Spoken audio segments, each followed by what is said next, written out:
കുറിച്ചിത്താനം ഭൂതൃക്കോവിൽ ക്ഷേത്രത്തിൽ 52ാമത് ശ്രീമദ് ഭാഗവത സപ്താഹയജ്ഞത്തിന് ഭക്തിനിർഭരമായ സമാപനം. ഈ വർഷത്തെ സപ്താഹയജ്ഞത്തിൽ കല്ലാനിക്കാട് ചന്ദ്രശേഖരൻ നമ്പൂതിരി മുഖ്യ യജ്ഞാചാര്യനായിരുന്നു.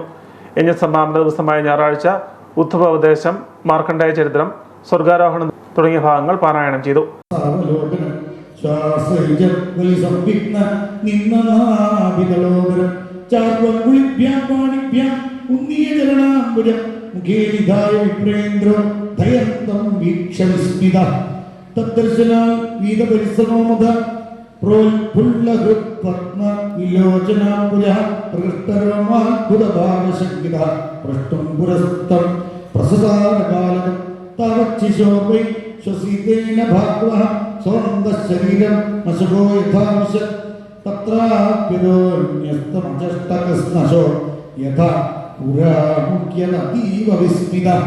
നാമജപ പ്രദർശനത്തോടെ യജ്ഞസമർപ്പണം നടന്നു.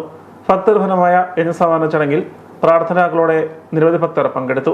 സപ്താഹയജ്ഞ ദിനങ്ങളിൽ ക്ഷേത്രത്തിൽ മുട്ടത്തമ്മന സുമേഷ് നാരായണൻ നമ്പൂതിരിയുടെ മുഖ്യ കാർമ്മികത്വത്തിൽ ശ്രീകൃഷ്ണ ലീലകളുടെ ചന്ദന ചേർത്ത് ഭക്തർക്ക് ദർശനപുണ്യമായി.